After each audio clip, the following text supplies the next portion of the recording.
Sejam todos muito bem-vindos ao canal do YouTube da Certform.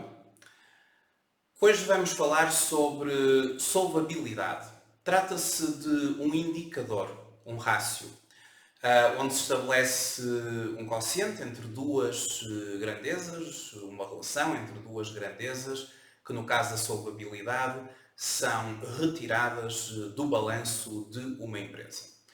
A solvabilidade traduz a capacidade de uma organização cumprir os seus compromissos a médio e longo prazo. O conceito de solvabilidade ele contrapõe-se ao de liquidez, já que a liquidez tem uma perspectiva de curto prazo, enquanto que a solvabilidade apresenta-nos uma perspectiva de médio e longo prazo.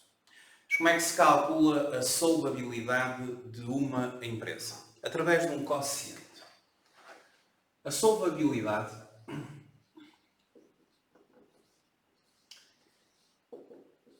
é apresentada, calculada, através do quociente ou da divisão do capital próprio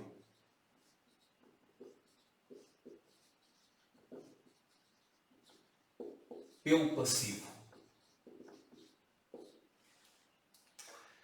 Bom, numa perspectiva de médio e de longo prazo, em caso de liquidação da empresa, o capital próprio será o que resta na empresa para que esta possa cumprir os seus compromissos com o pagamento das suas responsabilidades. Já o passivo, ele pode ser dividido em duas grandes, digamos que, classificações. O passivo não corrente e o passivo corrente. O passivo representa dívidas, obrigações da empresa. O passivo não corrente é aquela dívida ou aquelas obrigações para além de 12 meses. Está mais distante no tempo. O passivo corrente são as obrigações nos próximos 12 meses. Um exemplo.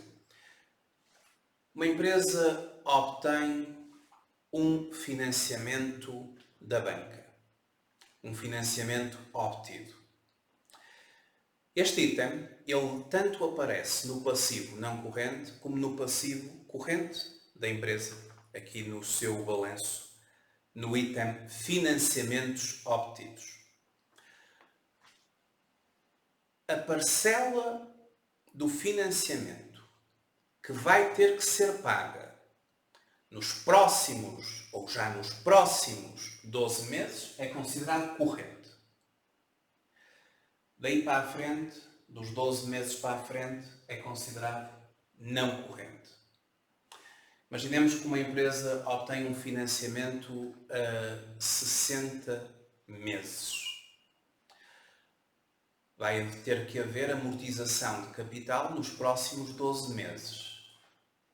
Essa dívida é corrente. Dos 12 meses para a frente, e considerando os 60 meses, os 48 meses seguintes, não corrente. Pois isto vai ter que ser reclassificado todos os anos, ou seja, os próximos 12 meses em dívida, corrente, e daí para a frente, não corrente. Nesta empresa, o passivo não corrente mais o passivo corrente forma o total do passivo. E então, nesta entidade, 504 mil euros é a composição do capital próprio. Capital subscrito, outros instrumentos de capital próprio onde poderão estar prestações suplementares, reservas legais, outras reservas, resultados transitados, o resultado líquido do período, tudo soma este valor. Enquanto que o passivo desta empresa, o total do passivo, ele soma 913, 425. Este passivo, e só para dar uma imagem mais concreta, o não corrente, ele é composto por 329.500. O corrente é composto por um valor de 583.925. Nos próximos meses nós vamos ter que liquidar estas dívidas e dos 12 meses para a frente temos esta verba para vir a pagar. Passivo, dívida e, portanto, representa as responsabilidades da empresa. Nos próximos 12 meses são estas as responsabilidades, daí para a frente são estas. Os dois em conjunto formam este valor. Fazendo este rácio, 504 a dividir por 913.425, 0,5518. É este o valor obtido. 0,5518. A solvabilidade, ela traduz o risco que os credores de uma organização incorrem através da comparação dos níveis do capital próprio investidos pelos sócios ou os acionistas com os níveis de capitais próprios alheios aplicados pelos credores. Se o rácio de solvabilidade for superior a 1, podemos aferir que a entidade está financeiramente estável. Um rácio de solvabilidade inferior a 1 indica uma situação financeira algo vulnerável. O nosso é de 0,5518. Quando a solvabilidade é superior a 1, significa que o valor do capital próprio é superior ao passivo. Capital próprio superior ao passivo daria um valor superior a 1. E podemos considerar que o risco da atividade é algo reduzido, existindo uma margem de segurança para a atividade poder crescer e até endividar-se. Já quando a solvabilidade é inferior a 1, no nosso caso 0,5518, significa que o valor do capital próprio não é suficiente neste momento para cobrir o valor do passivo. E tal situação leva-nos a concluir pela existência de um risco elevado para os credores, uma vez que o capital aplicado nas atividades pelos sócios acionistas, que no nosso caso são 504.000 euros, não é suficiente para cobrir as responsabilidades da organização. A regra do equilíbrio financeiro mínimo ocorre quando a solvabilidade é igual a 1. Ela seria, por hipótese, igual a 1 se o capital próprio fosse rigorosamente igual ao passivo. E aí seria uma situação de equilíbrio financeiro mínimo. Este rácio de solvabilidade, ele encontra um complemento, que é o chamado rácio de endividamento.